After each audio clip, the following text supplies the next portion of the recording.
Hi, friends. Welcome to the Good World. I am really delighted to have as my guest today Reverend Sarah Chasm. We are friends from seminary, not the seminary that I just graduated from, a different one, but there's a lot of interfaith seminaries out there, it turns out. So, Sarah, I'm delighted to have you. Welcome to the Good World. Thank you for having me. I'm so happy to be here, my dear, dear friend. One, two, three. So come on in to a place that is fine.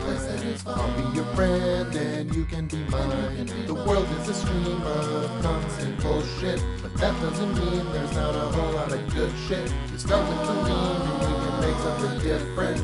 Let's build a world that is good. This is a show for adults. Here we are. Welcome to the Good World, friends. My name is Brother Seth. My guest today is Reverend Sarah Chasm. Sarah, Hello, welcome. hello. I guess I sent this to you, and we discussed how it's like, of the things that we are going to talk about, I think it's one of the less interesting things, which is not necessarily the best way to start, but just in the interest of warming up a little. So you are also an ordained interfaith minister. Yes. And so I'd love it if you could just share a little bit about what brought you to interfaith ministry, because that's something, I don't know, I'm sure you encountered this too. People are like, interfaith ministry exists? Like, they don't know. And everyone I know who does it had to sort of seek it out. And so I'm curious what led to you seeking it out. Well, I kind of joke sometimes that I've been interfaith since I came out of the womb because my dad is Muslim and my mom is Christian.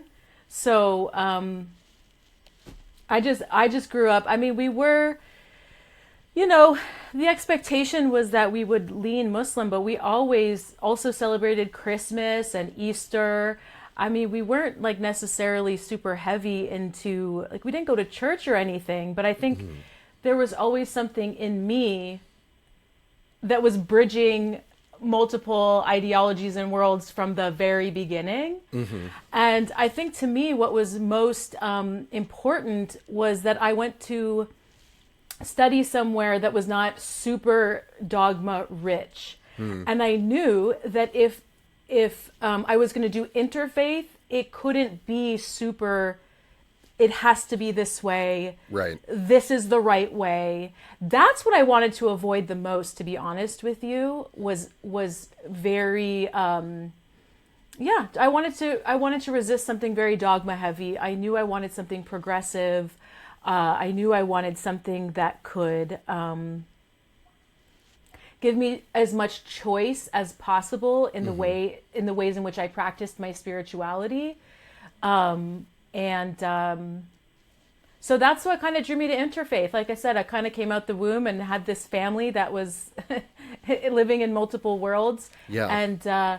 And just as a person, values wise, I was like, I want the freedom to experiment. I want the freedom to find what resonates. I want the freedom to know what aligns with me. And interfaith just honestly seemed like the best way to do that. I also, at a time, these things waver for me as well, but I also wanted something that would allow me to maybe be more mainstream, maybe do work in prisons or, places that might want, like a more kind of clearly defined spiritual care than, say, some of my other friends who are spiritual but not don't really have any kind of label attached to them, Right. Yeah. Yeah, I like the way you put it, with it being a way of seeking freedom. Something that I've been thinking about it recently, but it's also something I think about pretty frequently. And I remember having a conversation with one of our classmates about it in New Mexico a couple of years ago. This idea that like anything, like we think of religions often as, it is not religions are not always dogmatic, but when we think of dogma, we tend to think of religion. Yes. And I saw an Instagram post recently, and I know you said you are off of Instagram, and I am somewhere in the realm of jealousy, and I'm delighted for you, and I'm like, that seems like a good idea. But there was a post from, it's an account that I follow, and it sort of talks about, I don't know, it's like a humanist kind of account, but it's like atheist supremacist is kind of how I would describe it sometimes. Okay. All right. And so I'm like, I don't know if I want to, like, the first couple of things I saw from them, I was like, oh, this is great. Yeah, I like how they're sort of promoting, they're offering scholarships and all these things. But they had a post and it was basically like, atheists can never do as much harm as religious people because religious people believe that their harm is driven by God and atheists are driven by reason and empathy. And I was like, you're just making a new idol. Like, you're just worshiping reason instead of worshiping, an old man with a beard or whatever from whatever tradition. And I think about, like, in the US, capitalism is very much the national religion, right? And there is a dogma around the idea of, like, well, everything has to, as long as it supports the free market. It's like, markets have inefficiencies. Like, I think markets can be useful tools. But when we get into the space where we are driven by a dogma, whether that's an actual religious dogma that calls itself a religion, or whether it is an ideological dogma that does not call itself a religion, we end up sacrificing a degree of freedom and autonomy because we're like, well, I have to set aside my needs and the needs of all the people around me in service of whatever the thing is that you have decided is the thing. Yes. Yeah. So I really love the way that you put that with it being about freedom. Yeah. And we, like, in the US, people talk a lot about freedom, right? We're such a free country. And, that's true if you have access to certain resources. It's not so true if you don't. Well, this is what I love about walking the spiritual path is that, there's shadow sides and kind of exalted sides to everything. And some people, when they say that they want freedom, what they're saying is, I want to be free to express myself. And other people are saying, I want to be free to do whatever I want with zero accountability, which is like, that's the shadow side of, like, freedom is like, I just want to be able to do whatever I want with no one questioning me or challenging me. And that's kind of, it does have an exalted side if you're talking about, like, expressing yourself creatively, but to imagine that no one would ever challenge or confront you when we live in a relational and communal world is just completely wild business. So this is what I love about the spiritual path is that it's not so much what we want or don't want, what we do or don't do. It's like, what's the energy we're flowing from? And, what associations do we make with that word or that idea? Yeah, I also really liked you talked about spiritual care, which is a term that comes up a fair amount in seminary. It's not a thing that I had really encountered before I came to seminary, but I think the idea that we are leading from a place of care and sort of care is what is driving us, and that care is a hard thing to dogmatize because it's just partially because it's so vague, and then it's also like sometimes your care for one thing and your care for another thing, often they will come into conflict.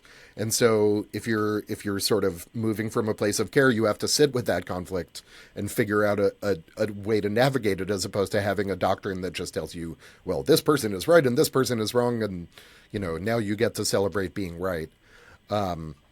I really like this idea of interfaith. This is now two things of interfaith that you have talked about that I really like, but I like the idea of it as being a way to seek freedom and as being driven from a place of care.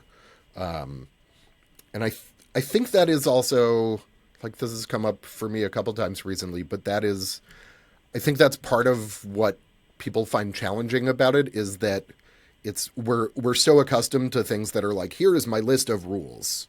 And I follow these rules, if this, then this, if this, then this. And you and I and most of our community approach it from a place of, like, rules can be helpful, but, like, rules can be misused. And and we need to be able to see each other's humanity and sort of start from that place and find the sacred in not just in human beings, but in life and in beauty and all these things. Yeah, and like, you know, I mean, you and I, like, we're going to talk about emotional maturity today, and a sign of emotional maturity is flexibility. So rigidity is a trauma response, and it's like immature, you know. So we always aspire to be flexible, which doesn't mean people can't be devoted to their path. That's not what I'm saying either. Right.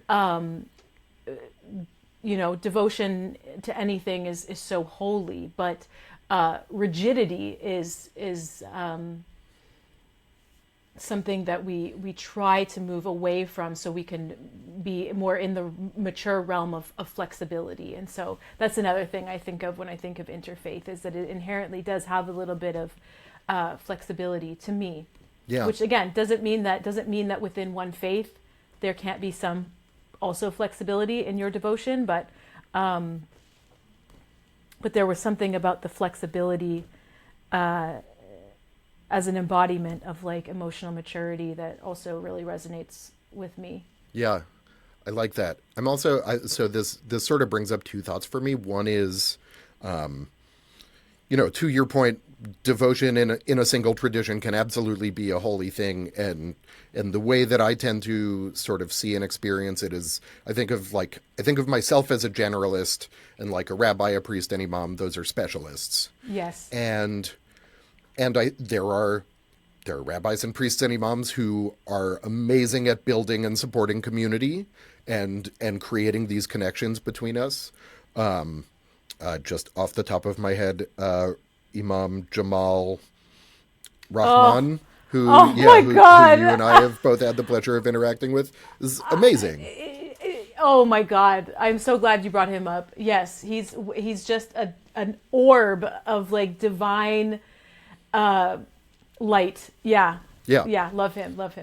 Yeah. But also, I think it is sort of easy to find examples, and I am not going to name them, but it is easy to find examples of imams and rabbis and priests and ministers and whoever who are out there doing harm. Yes. It is, I guess I do also want to note, like, for you and me, we both really come to interfaith as a way to sort of, well, to use a term you and I have used a lot in private conversation, to build bridges. Yes.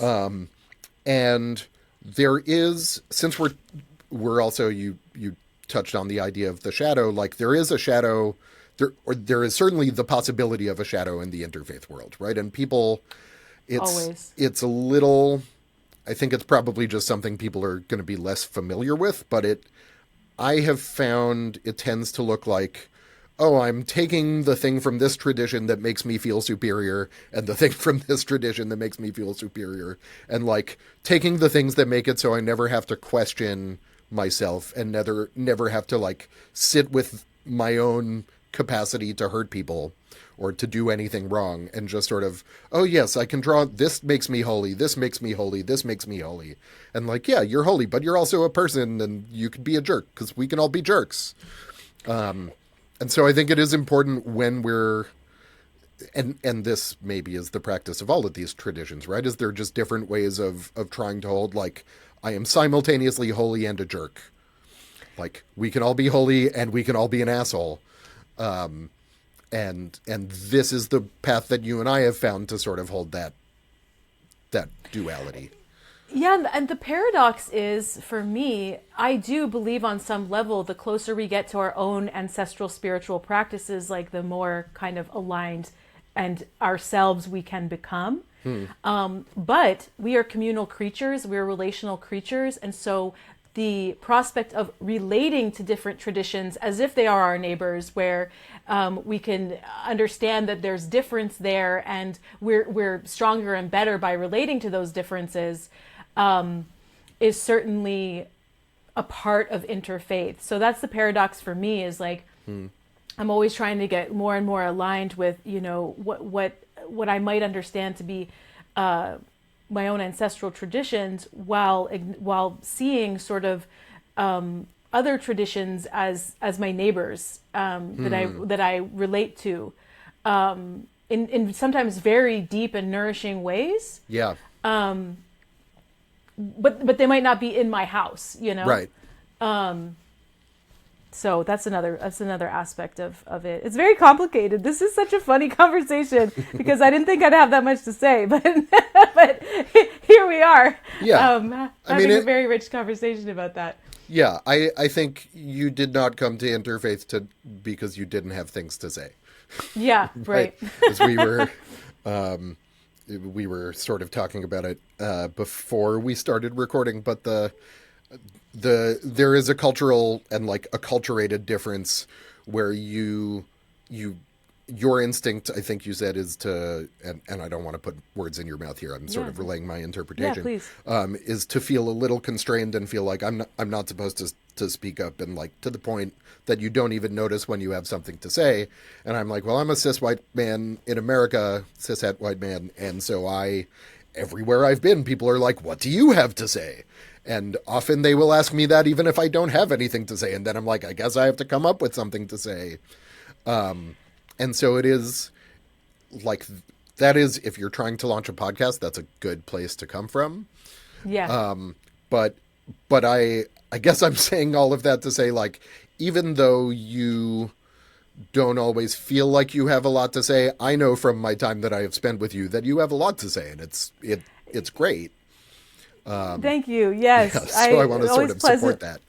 Pleasantly surprised. And also I'm such a, like, I myself am a very relational person. So there's always the best stuff comes out when I'm with other people. But this really is such a profile of a lot of women, is that, you know, a lot of us have been like degraded and humiliated while we are also contributing enormous amounts. And so my propensity to underestimate constantly like the importance and value of my words is just like, that's just normal for me, you know? And then like what you're saying is like, you know, being a cis straight white dude, it's like people are always like exalting, asking the opinions, asking for feedback and contributions, and inflating the ego. And you happen to have a lot of really smart and great things to say. And I said to you, I'm super excited to come on simply because our conversational chemistry is amazing. Yeah. But that's not true for every cis straight white man who's been lauded in their lives, you know? So it's just like, you know, it's just the profile is kind of like, yeah.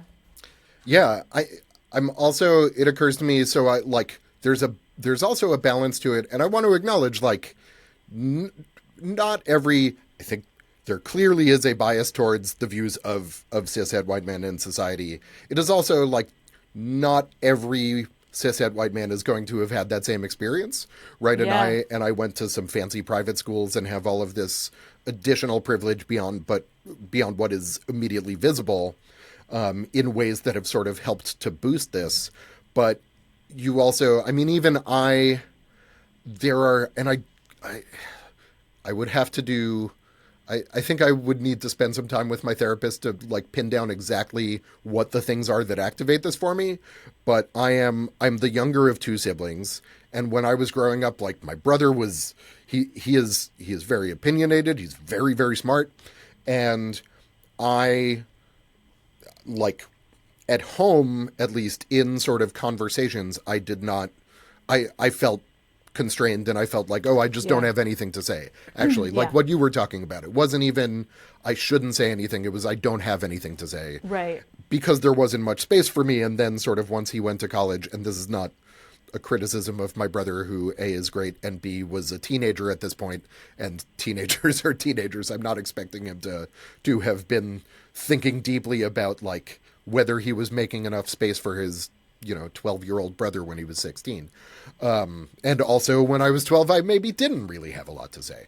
But there is also the part of me that sometimes is like, I don't know, maybe I should just shut up. And even sometimes it's like, everyone who's out there talking, who our media landscape like elevates, they all look like me. Maybe I should just shut up.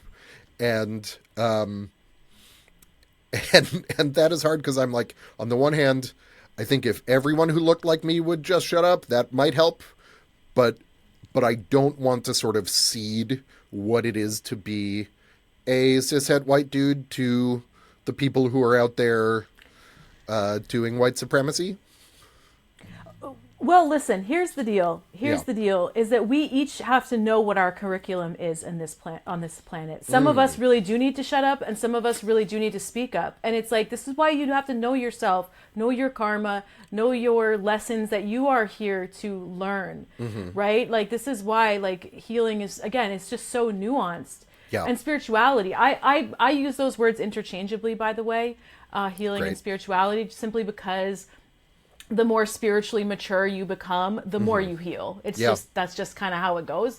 But you know your lessons. Like, some people, it really is to just sit down and say, like, this isn't for me. Yeah.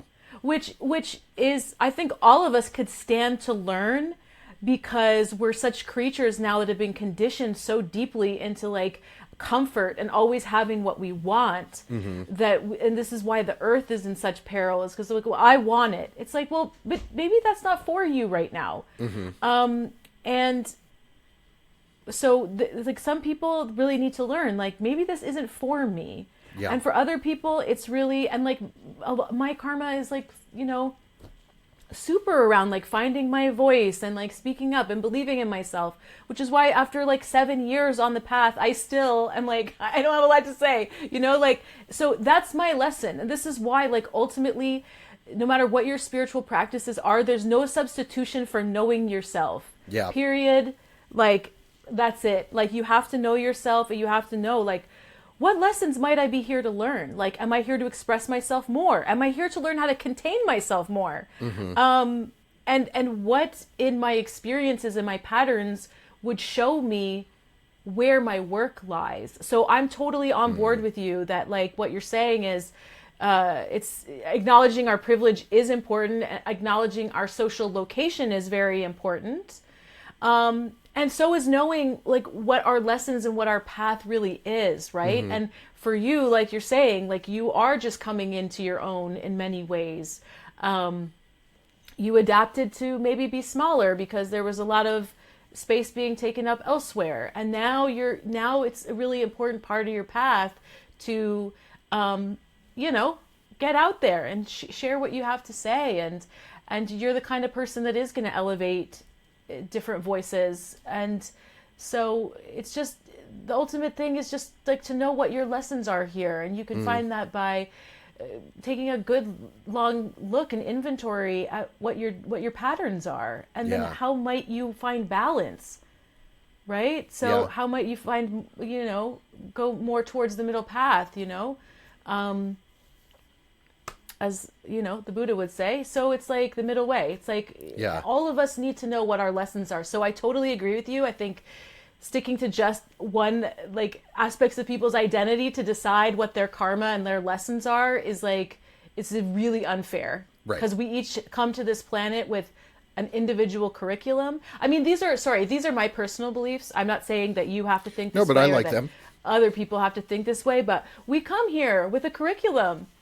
And it's like, that's my business. Yeah. That's, like, my soul on the line. So I don't really care what someone else thinks I should be doing. They don't know. Right. You know? I think there were two things that came up for me there that I would love to sort of expand on. One is, you know, you talked about, maybe it's my place to speak, maybe it's my place to shut up. And I think, you know, the answer is, for all of us, sometimes it's one and sometimes it's the other. Yes, exactly. And that brought me back to your point about how different traditions are like our neighbors, and we're a neighborhood and a community. And you and I think both work very well in conversation, not just with each other, but in general. Yeah. And a conversation is a perfect metaphor for what we're talking about, right? It is both people talking together, making space for each other, and sort of building something together. And it's not, you know, you and I even talked about this before the show. I try to provide a container for the conversation, but I try not to be, like, in charge of the conversation that we have here. And I think when it's working really well, it is this, like, sometimes I'll talk, sometimes I'll ask you a question and I'll let you talk for even I just defaulted to using the word let, but I'll ask you a question and then you'll talk for a while, or you'll have your own idea and go off on your own thing. But there is a give and take to life, right? We, as you put it, we live relationally, and I don't know, somehow things have been simplified to the idea of you either are a giver or a taker, and we all need to find that balance between the giving and the taking. That was one thing that stuck with me. And and the other was your point about getting to know yourself. That was really interesting to me because I do find that a lot I especially get a lot of that out of Buddhism. That's like really what draws me to that. But it also overlaps with my background as a social scientist because, I went to grad school for political science, but my interest was psychology and like political and social psychology. Why do we make the decisions we make? What are the things that sort of drive our behaviors? And getting to know humanity is a big part of getting to know myself. And it helps me sort of to the question of what's your curriculum. It helps me understand like, oh, one pitfall is that all people are really good at rationalizing things. And so if I see that the thing I'm going to do is going to hurt someone, and I'm talking myself into, well, here's why it's okay, here's why they deserve it, then that is a moment that I need to sort of stop and sit and know myself as a human and sort of what is driving that behavior as a way to avoid hurting people. Yeah. My little indicator light just went off, so we can take a little break right here for it's a quick commercial-ish break. Nice. We'll be right back. Please like and subscribe. Please like and subscribe. Please like and subscribe. Please like and subscribe. Please like and subscribe. Yes, friends, that is a reminder to please hit the like button, hit the subscribe button, share this with your friends. You can find me on YouTube. You can find me on Spotify and every other podcast platform. If you are watching and you can't find me on a different platform, let me know, because I'm trying to be everywhere. And yeah, share this with your friends. Goodworld.love. Right now it just redirects to YouTube. One of these days I'm going to have a website. And if you really, really want to support me, you can go to my Patreon, which is linked in the description for this, and you can support me financially in a world that requires us to make money in order to survive. Okay, so you sort of teased it a little bit in the first part, but I really would love to get into, so when you were ordained, we went to this retreat together in New Mexico. It was a really, really meaningful and powerful experience. Yeah. With a great group of people, and you gave like a 5-minute homily, and I'll put a link to it in the description if people want to watch it or listen to it. It was really powerful, and it was at this point, it was 2022, I think, right? It was like May, so it's more than 3 years ago, but it has just been living in my head since then for 3.5 years now. And I mean, I'm going to call it a metaphor, but I don't think it's even a metaphor so much as a diagnosis. Your diagnosis of a major problem that we have as a civilization is how much of it is driven by, I believe your term was emotionally wounded children in adult bodies. Yes. And we have sort of these leaders who are so visibly desperately seeking approval, right? And just trying to fill the hole that was never filled for them by parents or whoever. Yes. And it hurts everyone. And so I don't know even what my initial question is for it. I would just love for you to sort of expand on that idea and talk about it, and and how did you notice it, and how do you still notice it? Yeah. So, Yeah, that was, I will say, you know, if anyone does watch it, go back and watch it, there was so much energy and emotion moving through me that day that I'm like gripping onto my little paper there. Yeah, it was a very intense, it was an for emotionally dear life. intense week. It was great, Yeah, but it was very yeah. emotionally intense. It was like my little grounding rod for all of the, like, whatever was like going on here. But I will say, for folks who don't know, I'm also a therapist. I've been a social worker for 15 years and a psychotherapist for 9 years. So I started off, it's so interesting. I will just say this little point. It started off, I was doing community social work, we call case management, which honestly felt to me so much like ministering. Like, it just, to me, when I think of a verb of what I was doing, I was ministering to people in the community. And then I went back and got my master's, and I kind of like, I don't know if progressed is the right word, because it's still such meaningful work, but you kind of, I don't know, you sort of move up to doing therapy. And I started off as a child and family therapist, and that is what really got me hooked into just being so keenly aware of environmental failure, and the way that systems sort of keep people stuck, the way, just, you know, just overall the way that the environment shapes who we become. And so I've as a therapist, you really, that's who comes into your office, is the traumatized children who never got a chance to like meet the milestones, you know. And when I had to stop doing child and family therapy because I felt like, and this is like really, truly, God bless everyone who still does family work. We need these people. But for me and my own trauma and CPTSD, I was like, I can't be convincing these kids to take off their armor while they're still doing battle. Yeah. You know, like, if the whole family's got to be on board for change, which is not something we can control. Right. And I said to myself, I'm like, I cannot work with literal children anymore. I mean, they were teens. They weren't like children. Yeah, they were adolescents. But I said to myself, no, I'm going to devote the rest of my career to the inner children of people who have more agency, because I couldn't stomach any more.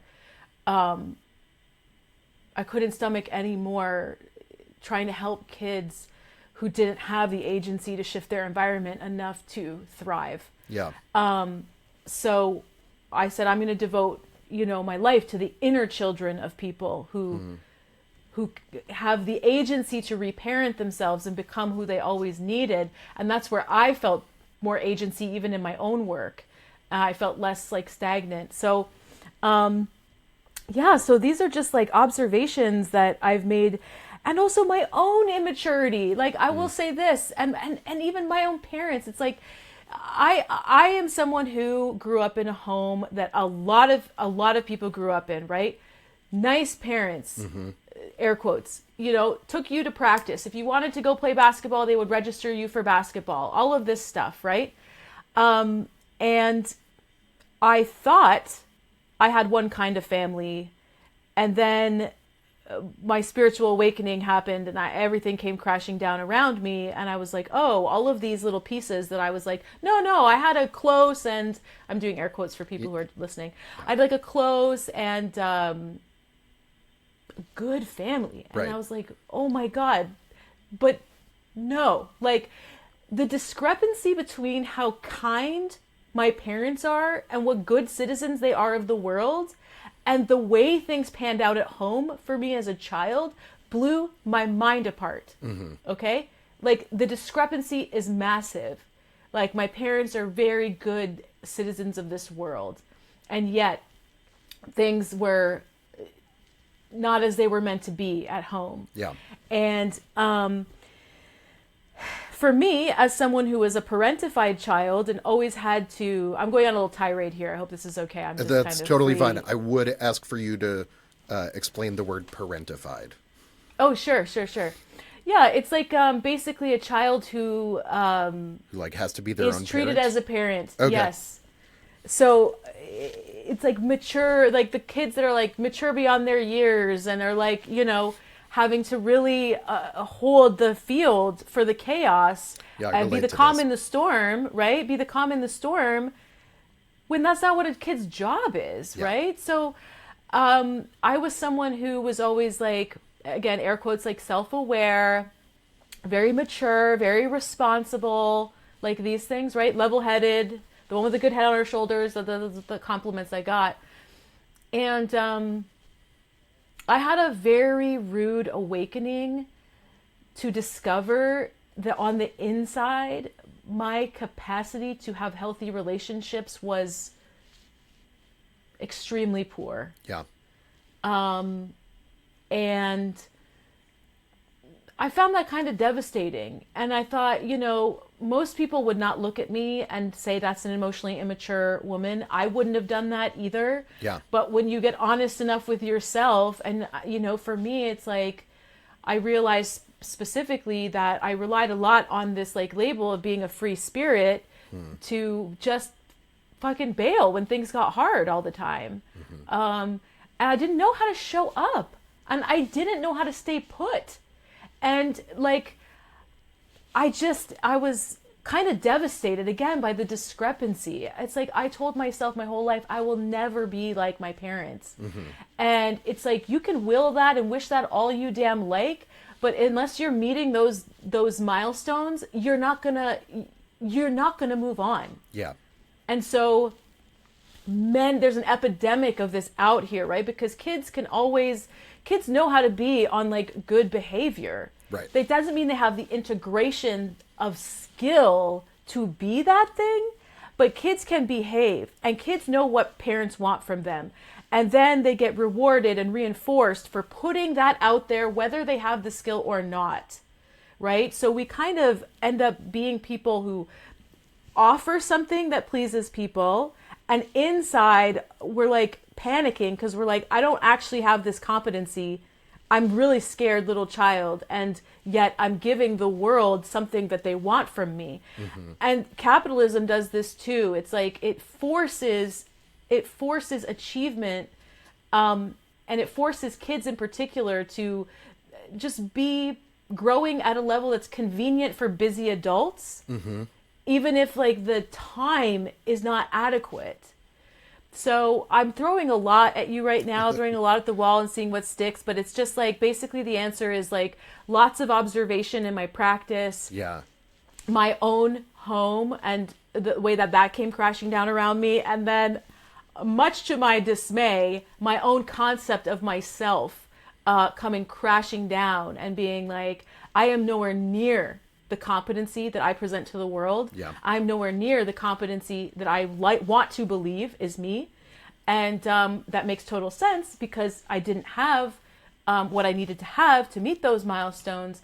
But most people in this world are walking around not having any idea the gaps in what they're presenting versus what they have integrated and like fully skilled, Yeah.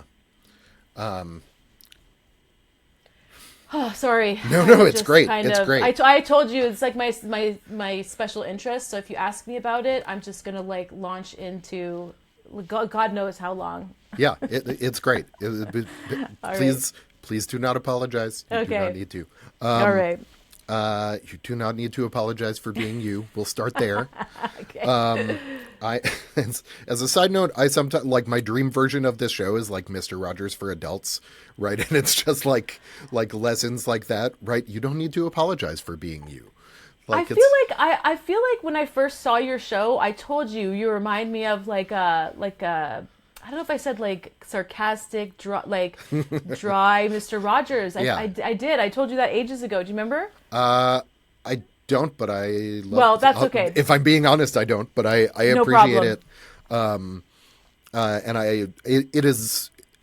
it also like it is how I have thought about it for a while, and Yes, and how I have it's thought about perfect. the need for this for a while, which which dovetails with a couple of different threads, both from what you just said and what you just said earlier. So I'm going to try to tie some things together here. Please. So your point earlier about healing and spiritual growth are the same thing. Yeah. I think there is a lot of that is showing up in what you're talking about here, because sort of being able to connect deeply with your community requires healing from the type of challenges that you're talking about. And I related personally very deeply to what you said, and I'm guessing a lot of people do, and I don't think I even necessarily realized it until you said, I think you said a lot of people probably do, and you had seen it a lot, with the sort of the parental system where, like, you know, very, very, very, very good in public, very, very good out in the world, and it leaks out. And like, there's also for the kid who is, you know, doing well in school, or in my case, I was very iffy in school because I hated doing homework. So if a class was homework driven, I tended not to do well. If it was test driven, I was great. But you know, if you're sort of putting all of this energy into putting on the public face, then as soon as you get behind closed doors and the mask falls away, you have no emotional resources to navigate anything. Correct. And so all of us learn that as kids. Yes. And then we become adults, and yes. Neither of us has kids, but we have plenty of friends who do. Yeah. And I think my friends have done a pretty good job of navigating this. But like, if you grew up with that pattern of, in public, I'm putting all this energy into putting on a face, and then when I get home, I just, like, it's not even, we think of it as like they get home and they're a bad person, and it's like they get home and they just are exhausted and depleted and have no, like, the emotional capacity that it takes to, I don't know, sit with a child who is shrieking for fun, which is the thing that kids do sometimes. Yeah. Like, you need to have some, you need to not be exhausted to do that. And people come home exhausted. And so all of that comes out at home in what is sort of safe from the public eye, and is supposed to be safe for the kid, but ends up not being safe for the kid. Yes. And then the kid goes through that same process, and like that realization, because I had a similar experience. I mean, I said my parents were very much like, people told me all the time, oh, it must be so great to have your parents. And I was like, yeah, our family's great. And then when I was 29, my parents split up, and it was just like, where is this coming from? And then I sort of had to re-understand my entire childhood. And it was like, oh, it was actually like, there was a lot of maintaining what it looked like, maintaining the facade. Yeah. And sometimes at home things were fine. Yeah. But sometimes they were horrible.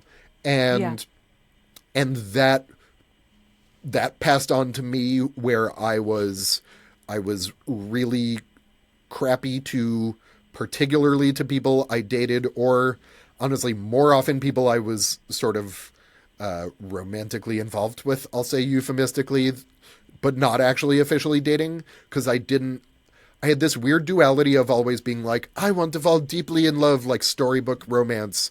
But anytime that became an actual possibility, it was like, I don't want you to know me. And like all my defenses went up. And so I even, on my most recent episode, I was talking about how early in my relationship with Susie, and we've been married for over 7 years, we've been together almost 10. But in the first year of our relationship, I had this panic of like, I basically was like, this relationship is going really well, and I think I have to break up with her because I'm not ready to get married.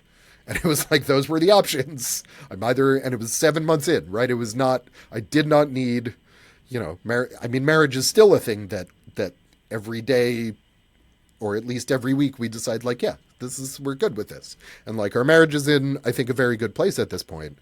But it took a very long process of me first recognizing that pattern in my family of origin, then recognizing the way that it showed up in me, and then having to get to a place where I was emotionally uncomfortable, like being vulnerable, and was like, I think I'm just going to have to let myself be vulnerable here. and then it took time for that to actually work.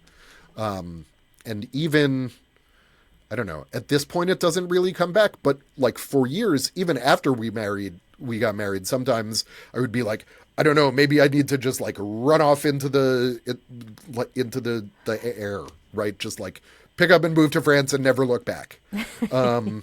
Because it was a feeling of panic.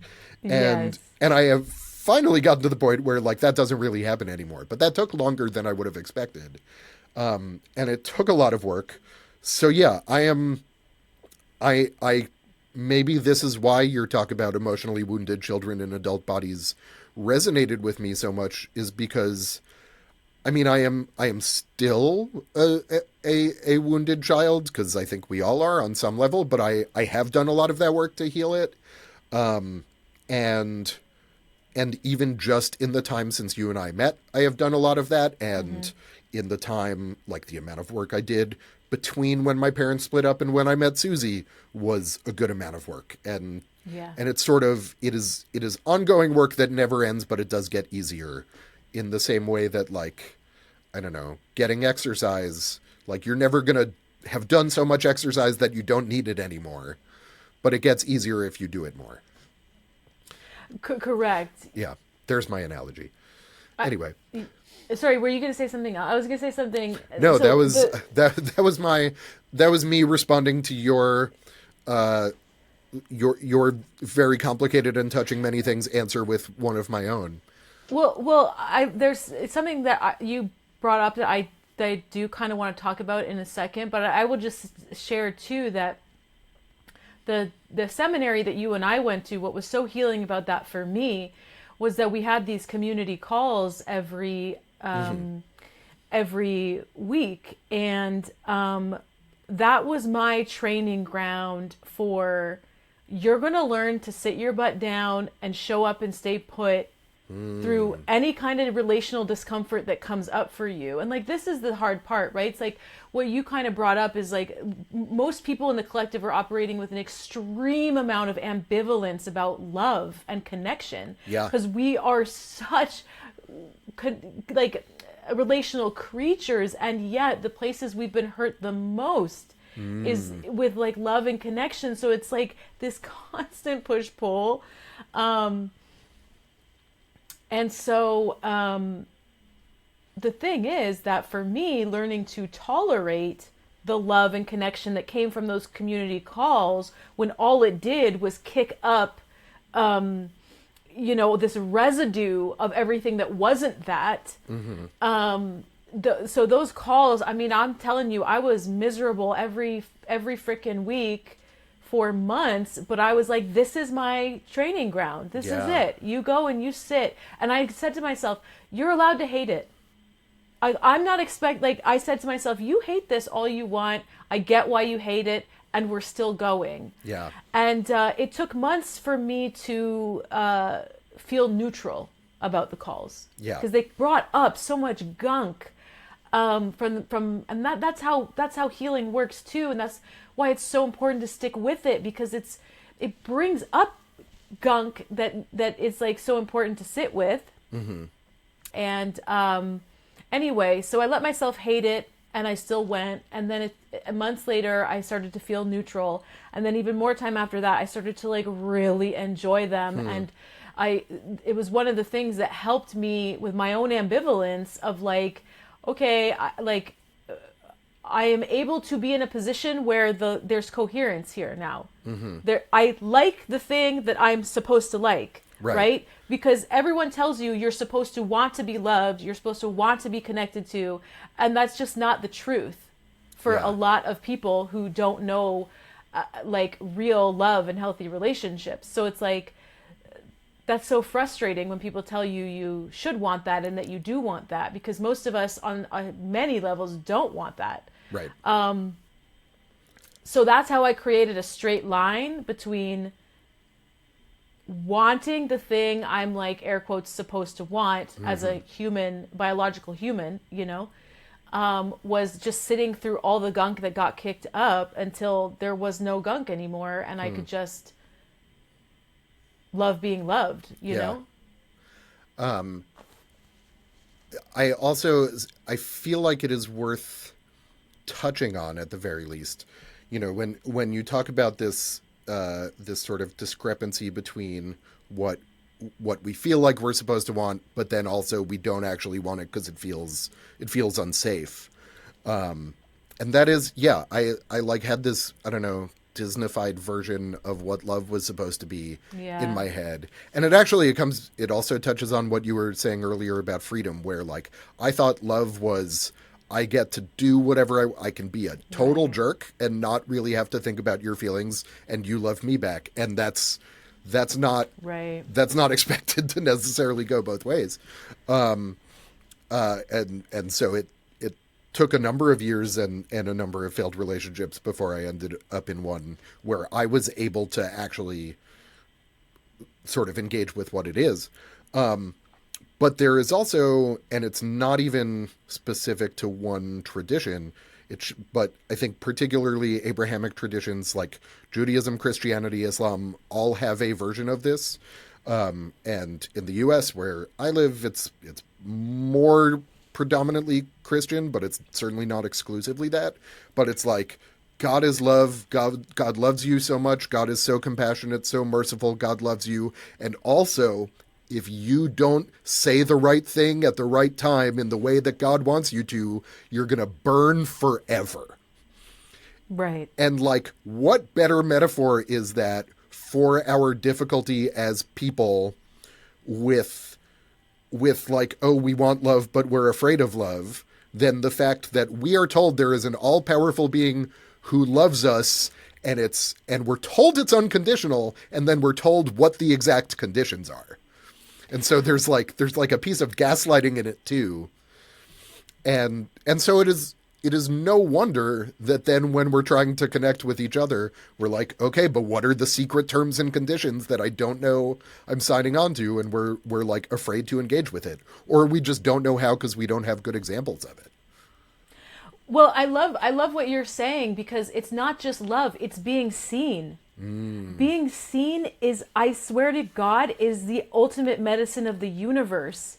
Have you ever been truly seen and acknowledged for like what is going on with you, and all of a sudden it almost feels like it evaporates? Mm-hmm. Like being seen is one of the most important things that we could ever have or want, and yet so many of us are terrified of being seen because we're terrified of being punished.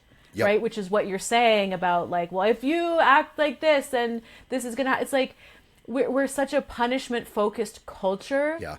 That we're the ambivalence is also, I'm desperate to be seen because I literally need it, like I need water. And also, if you see me, am I going to get in trouble? Am I going to be punished? Right? And that's the thing that keeps perpetuating is like real accountability is so relational. Mm-hmm. It is so rooted in love. Like to hold someone properly accountable, you cannot deviate from your heart space at all. Yeah.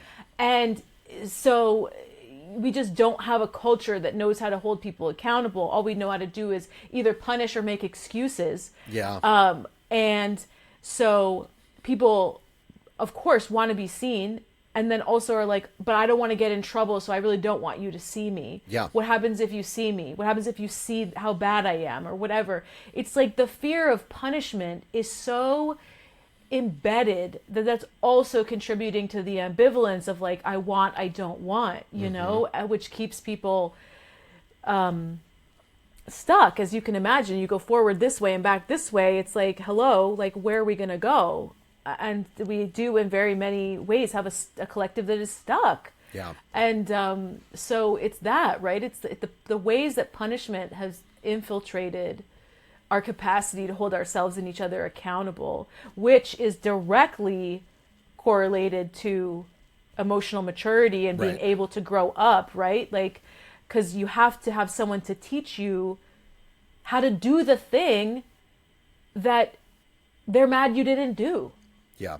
Right? It's like, one of my favorite things ever is that discipline comes from the word disciple, which is student, discipulus, student. Yeah. Discipline was always meant to be teaching someone how to do the thing that they couldn't do, not punishing them for not doing it. So this is another thing contributing towards this emotional maturity gap. All we have is people getting angry at children for not doing something instead of being like, and to your point before around like having the time to do that, to say like, hey, do you know how to do that thing I'm expecting of you? Right. Oh, you don't? Okay, let me show you. You know, like it just, but again, like capitalism robs us of time and space to do that. But yeah, so it's like the real accountability is adult shit, because you have to stay present. You have to be in your heart.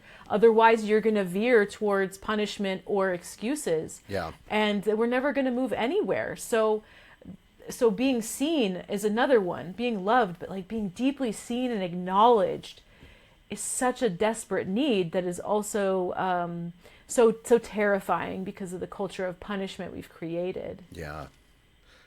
Yeah. That also, that like, I enjoy the way that all of these things are tying together. Yeah, me too. Because when we were starting, like at the very, very beginning of this, you know, you were talking about, oh, my setup looks so professional. And I was saying, well, yeah, part of that was I put a lot of time into it to avoid actually making anything. Yes. And the reason that I did that is like, you know, I made this podcast because I want to be seen, but I really, really spent a lot of time putting it off because I have been afraid of being seen. And it is a constant, I don't want to call it a fight that I'm having with myself, but it is constant work. It is constant emotional labor that I am doing to sort of nudge myself and support myself, frankly.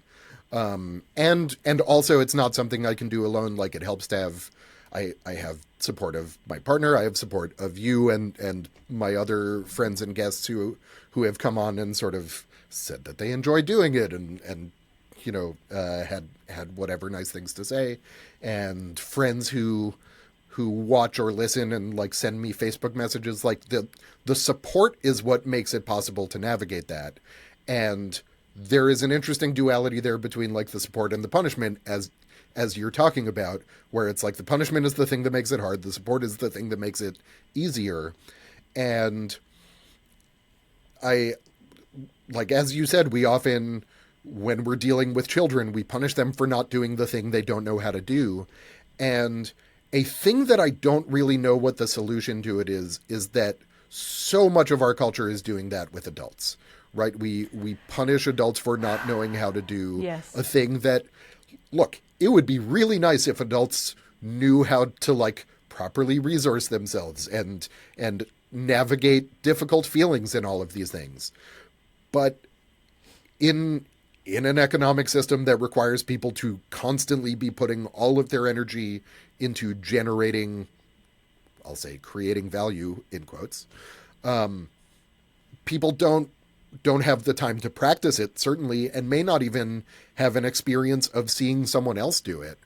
I mean, sort of coming back to my earlier example of my marriage and my romantic relationship history, like a thing that I remember my therapist pointing out is that my friendships were then and still are very, very supportive, very, very, like everything, it is seeing each other and supporting each other in the way that you want it to be. And my romantic relationships were not that. And she was like, so you have an example in your own life. And I didn't even realize it until she had pointed it out. But it's because I had developed these friendships with, and they showed me how to do that. And as soon as I sort of figured out, okay, I guess I can translate what I have learned about how to be a friend over to how to be a partner, it didn't solve everything, but it helped and gave me a framework. And it's just really hard to be like, I see an adult doing a lot of harm. They don't know how not to do that. And how do I engage with that in a way that doesn't make it worse? That's the $1 million question. That is the $1 million question. And I mean, again, if everyone was taking as much responsibility for themselves as possible, like, I guess it's most important to have self-accountability in that way, where you can teach yourself, because there's just so much beyond our control when it comes to other people. Mm-hmm. And I will say this. A lot of Indigenous communities have, systems. I'm thinking of an anecdote I read in particular where, when you have a community that takes responsibility for each individual in a healthy way, not a codependent way, but it's like that many Indigenous communities believe, like, we're so connected that on some level, like, if someone fails, that is partially my failure. Yeah. Right. And so that means their rehabilitation is also partially my responsibility. Yeah. And so they'll form, like, no one does this in isolation, right? Which is like, a very colonial, like, white supremacist thing to imagine that we alone could change Right. or rehabilitate one individual person, right? Like, they might form a circle of accountability, not the victim, right? The victim goes into circles of healing. Right. But the community that is not the victim would have a circle of accountability around this person. And guess what else they'll have? Time. Right. It could take forever. Right. Like the one anecdote I read, it was like a study in northern Canada. It's like, they're saying, yeah, this could take for the rest of this person's life. Right. But so be it. And I will say this, that and this wasn't, sorry, I'm a little tangential to your question, but You still don't need to apologize. yeah, okay. They jail, I will say jail was on the table for leverage, but Right. which sometimes, listen, you got to do what you got to do. But overall, you had the entire community saying, well, I wasn't wronged, but I'm part of this community, so I'm Right. stepping up to be in the circle of accountability for this person, right? And then again, the victim gets their own circle of healing. And so I guess what I'm saying is we don't have that cohesion at this Right. point to be like building circles of accountability where we're like, listen, this could take infinite time, but I'm still going to show up. And I'm going to do that with a bunch of other people who, on some level, understand that if one of us fails, we all fail. And, vice versa. So,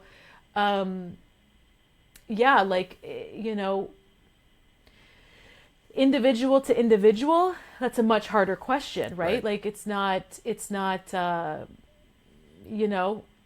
sometimes often you do have to just walk away, unfortunately, if you're one individual going toe to toe with another individual that's not able to hear your boundaries, that's not able to not hurt you.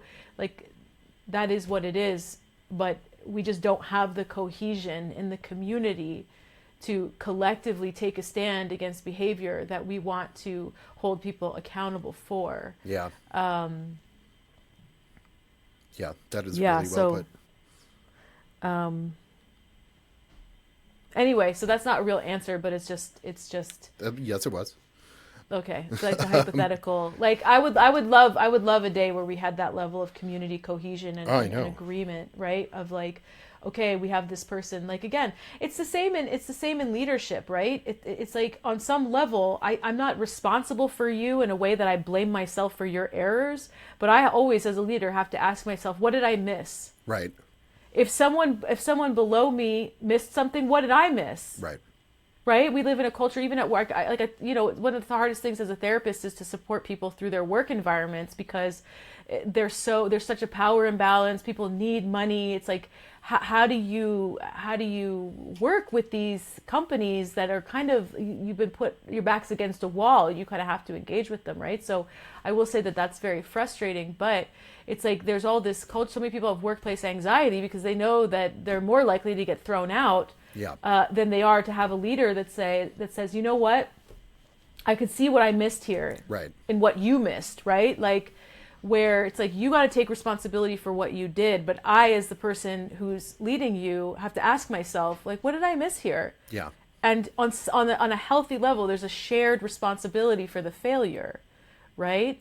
And that's also what we don't have. We have people very ready and willing to point fingers and throw people away. Right. And this is why, like, at work, people feel so much anxiety, because they don't have that connection, that tether Right. Like, I'm still going to get to be here if something goes awry. Right. And I'm not talking about like abuse and like all that stuff. I'm just saying No, but like basic mess ups. basic mess ups, you know? Also, while being told we're a family. We're a family, but if you screw up, you're out on the Totally. street. Totally. Also, I want to quickly come back to one thing that you said, and then I think we can move on to our closing thing, because I know you were on yes, of course. you were on a not deadline. You have a schedule. Yeah.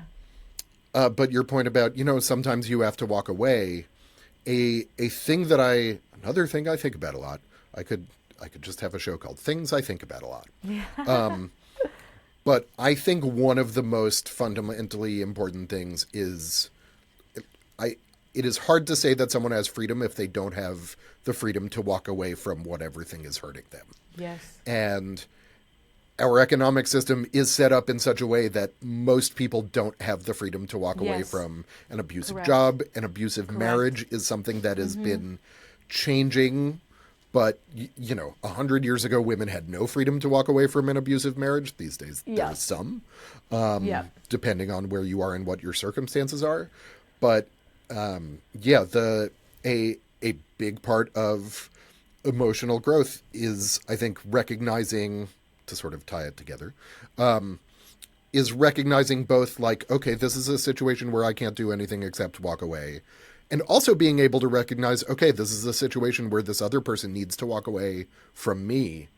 And instead of being like, how dare you, you're the problem, be like, okay, what was my role in that? And how could I have worked on this before it got to that point? There's always something to take responsibility for. Mm-hmm. Like, that's kind of, people are, people tend to get also polarized into victim and perpetrator binaries. And Right. I mean, that could be a whole other, I'm not going to open that door necessarily, because that could be a whole podcast in and of itself. Yeah.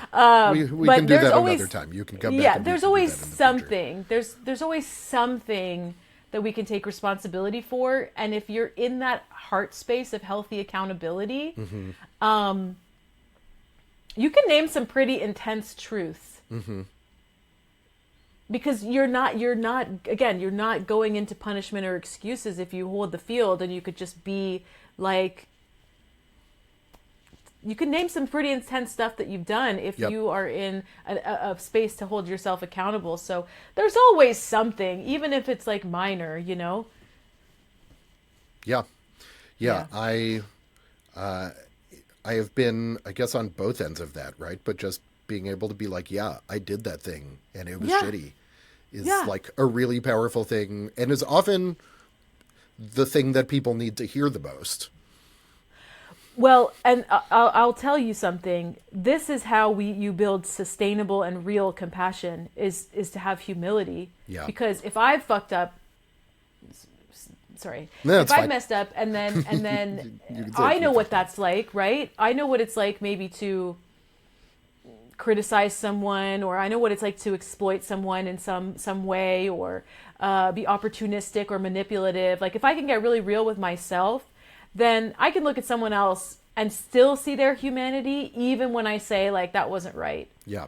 I'm like, I know what that's like, you Yep. know? It's so liberating to be like, I know what that's like to behave that way. Yep. It's like the compassion it's the most effortless overflow of compassion you can have when you face your own errors, because you're like, yeah, I know that. Yeah. I don't have to try too hard. It's just like, I've been there. Yeah. Well, this has been great. Shall we move on to Yes. conceptual show and tell, or an actual thing? Yes. Okay. Yes. It's conceptual show and tell, or an actual thing. Your jingles are like unmatched. I love them so much. Thank you. I really enjoy the barbershop. Clearly. It's so good.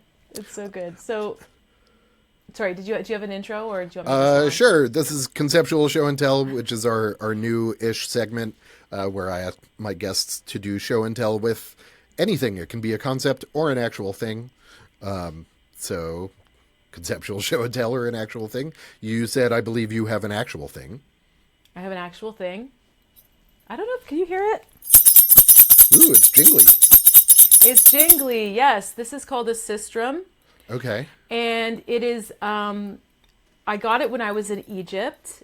And for folks that don't know, because we haven't mentioned it, I am half Egyptian. Mm-hmm. And so I went to Egypt a couple of years ago for a cousin's wedding. And like I said, I'm always on some level trying to get closer to ancestral practices, you know, in my spirituality, not exclusively, but as sort of a root. Yeah, bring that in.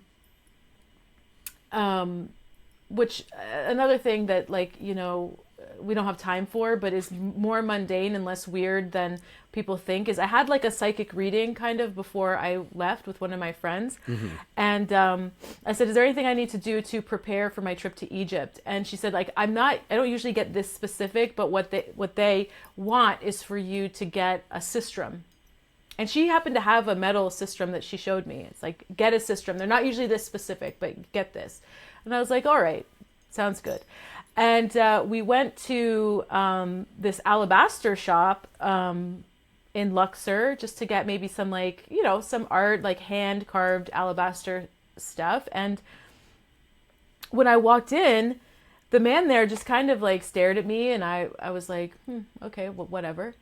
And without saying anything, he walked over to me and said, would you like to see the sistrums? And I was like, yes. Wild. Yeah. I know. And they were hidden in another room. They weren't even out there. I had no concept of if they would be there or not. Yeah. And so he walked me into this room and he let me be alone with a few sistrums that I could like pick up and play with. And I just took the one that kind of like made me start to cry. And in the car, I was like, I asked my family, I asked everyone, I was like, did you tell that guy? Did anybody tell anyone that I was looking for a sistrum? Yeah. And they're like, no, he just knew. Yeah. And so what I use this for is sometimes, so lots of cultures have a sound, vibrational, and music component to, you know, spiritual journeys, ceremonies, all of this stuff. And this is one of the Egyptian ones. And I like to use it for energy clearing. Like, I'll clear the space with sound. It's like, you know, some people will use like fire. They might burn something, which I also do. But this is like a way to clear things with the sound. And also sometimes what I will do is I will pretend I'm like having a party with some of my favorite Egyptian goddesses, and I will put on the music and I will like dance around and just like shake my sistrum as a way to like kind of call them in a little bit, but also give them a show, perform for them. You know, if you had like a deity, a goddess, and you were trying to like give an offering. And so that's what I do with my sistrum. That's and so it's one of my beautiful. most prized possessions. Yeah, it's green alabaster, and Yeah, this it's is the gorgeous. goddess Hathor. Yeah, and it just means a lot to me. And I'm always trying to imagine also how to use it more in the future, maybe with, you know, I don't know, if I start doing my own ceremonies or something. Right now it's just for me. But it's just very special. And like I said, I just took him asking me that as like a real sign that's like, I needed one of these in my hand. Yeah. Yeah, it was, I swear, it was like one of the strangest, it's this very strange experience. But I also believe in those kinds of experiences. So it was like, it was lovely, but it wasn't, to me, it wasn't that weird because I believe in stuff like this, like all the time, you know? Right. Yeah. But it's still cool. Which is another episode we could do. I did on the episode that is going up right before this one, I actually talked about a conversation that you and I had a few years ago, because I was talking with two friends of mine who do death work. Oh, yes. And we were talking about, you know, sort of afterlife presence, all of that stuff. And I was like, you know, I remember having a conversation with a friend of mine, and then I was like, oh, she's going to be on next, because it was you. And it was about, I sort of had this moment of like, you know, I mean, I obviously have this very scientific sort of empirical background, but I had this moment of like, well, 500 years ago, no one knew radio waves existed. right? And so Yeah. like the idea that there's energy bouncing around that we can't perceive because we haven't figured out the tools to perceive it, and maybe we can't, but the idea that it's out there just doing stuff is like, yeah, I don't know, sure. Like I don't have evidence to refute it, right? Like it's sort of the classic absence of evidence is not evidence of absence. And then that led us into a whole conversation about how most of the universe is dark matter and dark energy, and we have no idea what any of that does. But that's a whole separate topic also. A thing I did want to say though, I really love that, you know, you talked about sort of putting on a show, and I love that it is. I mean, like it is at least partially for you also, but it is a gift that you're giving, right? It's not just this ritual isn't just a thing that you're saying, I'm doing this because it makes me feel this way. It is a practice of giving a gift that you get to do, and I love that. And I actually, sorry, I do want to add this because I do think it's very important. It's Okay. also joy as a spiritual offering and practice, Yeah. right? Because I'm always like, it's like upbeat, fun music that I'm like kind of having my own little party to. Yeah. And it's also the body. Like Yeah. the body, like we don't have time to go into the ways that a lot of traditional religions have like completely desecrated the importance of the body in spiritual like experience. And so I'm like literally moving my body, like dancing like I'm at the club, you know, like Right. and so those are really important aspects to me of like, oh yeah, my joy is an offering. Yeah. Like that's what they want, you know, after all the years we've been taught to that, like you have to suffer to prove how much you love Right. your God, you Right. know, like, no, Right. actually joy is an offering and my body is an offering because it's my sacred vessel. Yeah. And I do want to say that because I think I love it's it. an important thing to remember. Yeah. I love that. And it is Yeah. true, and it's something that has also been really helpful for me in my interfaith study and practice, is realizing like your body is not just this abstract thing to like put away on a shelf and then bring out for special occasions. It's like Yes. it's your ship, right? Yeah. It's the vehicle that you are in through which you are experiencing everything. And it's an Exactly. important part of that. I also am realizing I really need to introduce you to my friend Reverend Elaine, who has been on this show before. But nice. they, for their practicum for seminary, their whole study was ecstatic dance. Oh, yes. And you would get along for any number of reasons, but that is one of them. But we can. You're probably the second person in the last little bit that has brought up ecstatic dance to me, and I think I should probably pursue that because every time something comes up a few times, I'm like, I should probably get curious about this. Yeah, that seems reasonable. Yeah. I appreciate in that the way that you are listening to like what there is to listen to. Right? It's not just you're not just coming up with reasons to dismiss things. You're like, okay, this is here. I'll listen to that. Let's see where that goes. Thank you. I hit my thing. Well, thank you, friend, Reverend Sarah, for your visit today. Now it's time we all go on our way. The world will still be insane tomorrow, but don't let that fill your heart with sorrow. You can thrive in a desert, just ask a saguaro. Please give to my Patreon. Capitalism is fun. Let's build a world that is good. This is a show for adults. Thank you, friends. See you next time. And thank you again, Thank Sarah. you. Thanks for having me.